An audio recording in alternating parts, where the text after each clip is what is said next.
Hello friends, Excel ഹെൽപ്മേറ്റിൻ്റെ മറ്റൊരു വീഡിയോയിലേക്ക് എല്ലാവർക്കും സ്വാഗതം.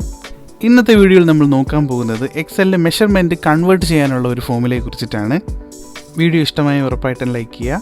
അതിനായിട്ട് 5 സാമ്പിൾ മെഷർമെൻറ്റ്സ് നമ്മളിവിടെ എടുത്തിട്ടുണ്ട്.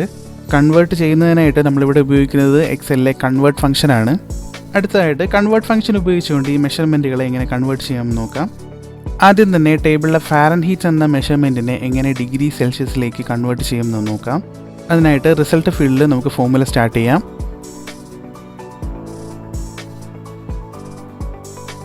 ഫസ്റ്റ് ആർഗ്യുമെൻ്റ് നമ്പറാണ്. ഇത് ഉദ്ദേശിക്കുന്നത് ഏത് മെഷർമെൻറ്റിനെയാണ് കൺവേർട്ട് ചെയ്യുന്നത് ആ ഒരു സെല്ലാണ് സെലക്ട് ചെയ്യേണ്ടത്. അതിനുശേഷം ഒരു കോമ കൊടുക്കുക. നെക്സ്റ്റ് ആർഗ്യുമെൻറ്റ് ഫോണ്ട് യൂണിറ്റ് ആണ്. ഇവിടെ ഡബിൾ കോട്ട്സിനുള്ളിൽ ഒരു എഫ് ടൈപ്പ് ചെയ്ത് കൊടുക്കാം. അതിനുശേഷം ഒരു കോമ കൊടുക്കുക. നെക്സ്റ്റ് ആഡ് ചെയ്യേണ്ടത് കൺവേർട്ട് ചെയ്യാൻ ഉദ്ദേശിക്കുന്ന യൂണിറ്റ് ആണ്. അത് ഒരു ഡബിൾ കോട്ട്സിനുള്ളിൽ നമുക്ക് സി എന്ന് ടൈപ്പ് ചെയ്ത് ബ്രാക്കറ്റ് ക്ലോസ് ചെയ്യാം. ഓക്കെ, നമുക്കിപ്പോൾ വാല്യൂ കിട്ടിക്കഴിഞ്ഞു. ഇതേ മെത്തേഡിലൂടെ തന്നെ ഫീറ്റ് എന്ന യൂണിറ്റിനെ എങ്ങനെ മീറ്റേഴ്സിലേക്ക് കൺവേർട്ട് ചെയ്യാമെന്ന് നോക്കാം. കൺവേർട്ട് ഫോമുല ഓപ്പൺ ചെയ്യുക. ഫീറ്റ് സെലക്ട് ചെയ്ത് കൊടുക്കാം. ഒരു കോമ കൊടുത്തതിന് ശേഷം ഒരു ഡബിൾ കോട്ട്സിനുള്ളിൽ FT എന്ന് ടൈപ്പ് ചെയ്യുക. അതിനുശേഷം ഒരു കോമ കൊടുക്കുക.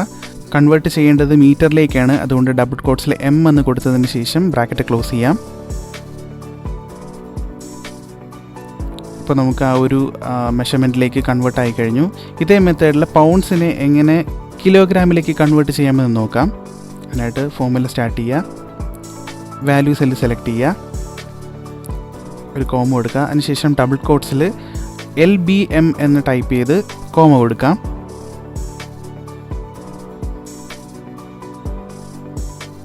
അതിനുശേഷം നമുക്ക് കൺവേർട്ട് ചെയ്യേണ്ടത് കിലോഗ്രാമിലേക്കാണ്, അതുകൊണ്ട് ഒരു ഡബിൾ കോട്ട്സിനുള്ളിൽ കിലോഗ്രാം KG എന്ന് ടൈപ്പ് ചെയ്ത് ബ്രാക്കറ്റ് ക്ലോസ് ചെയ്യാം.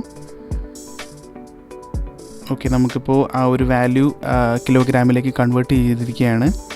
ഇതേ മെത്തേഡിലൂടെ തന്നെ ഗാലൻ എങ്ങനെ ലിറ്ററിലേക്ക് കൺവേർട്ട് ചെയ്യാൻ നോക്കാം.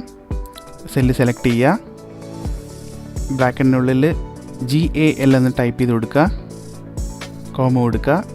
ലിറ്ററിനെ ഇൻഡിക്കേറ്റ് ചെയ്യുന്ന ലെറ്റർ L ആണ്. ഒരു ഡബിൾ കോട്ട്സിനുള്ളിൽ അത് കൊടുക്കാം. അതിനുശേഷം ഒരു ബ്രാക്കറ്റ് ക്ലോസ് ചെയ്യുക. ഓക്കെ, ഇതേ മെത്തേഡിലൂടെ തന്നെ മൈൽ പെർ അവറിനെ മീറ്റർ പെർ സെക്കൻഡിലേക്ക് എങ്ങനെ കൺവേർട്ട് ചെയ്യാമെന്ന് നോക്കാം. അതിനായിട്ട് ഫോമുല സ്റ്റാർട്ട് ചെയ്യുക. അതിനുശേഷം വാല്യൂ കണ്ടെയ്ൻ ചെയ്യുന്ന സെല്ല് സെലക്ട് ചെയ്യുക. ഒരു കോമ കൊടുക്കുക. അതിനുശേഷം ഒരു ഡബിൾ കോട്ട്സിനുള്ളിൽ MPH എന്ന് ടൈപ്പ് ചെയ്ത് കൊടുത്ത് ഡബിൾ കോട്ട്സ് കൊടുക്കാം. അതിനുശേഷം ഒരു കോമ എടുക്കുക. അതിനുശേഷം ഒരു ഡബിൾ കോട്ട്സിനുള്ളിൽ M/SEC എന്ന് ടൈപ്പ് ചെയ്ത് കൊടുത്ത് ഒരു ഡബിൾ കോട്ട്സ് കൊടുത്ത് ബ്രാക്കറ്റ് ക്ലോസ് ചെയ്യാം. ഇപ്പോൾ നമ്മുടെ എല്ലാ യൂണിറ്റ്സും കൺവേർട്ട് ഫോമുല ഉപയോഗിച്ച് കഴിഞ്ഞ് കൺവേർട്ട് ചെയ്തിരിക്കുകയാണ്. നമുക്കിനി ഈ ഒരു ഫോമുല നമുക്കൊന്ന് ടെസ്റ്റ് ചെയ്ത് നോക്കാം.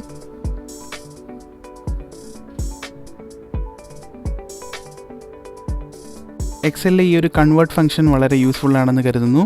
ഇതുപോലെ ഇൻഫോർമേറ്റീവ് ആയിട്ടുള്ള വീഡിയോകൾക്ക് വേണ്ടി നമ്മുടെ ചാനൽ ഫോളോ ചെയ്യുക. വീഡിയോ ഇഷ്ടമായ ലൈക്ക് ചെയ്യുക. വീഡിയോയെക്കുറിച്ചുള്ള അഭിപ്രായങ്ങൾ കമൻറ്റ് ബോക്സിൽ രേഖപ്പെടുത്തുക. മറ്റൊരു വീഡിയോയിൽ കാണുന്നവരെ എല്ലാവർക്കും ഹാവ് എ ഗ്രേറ്റ് ഡേ.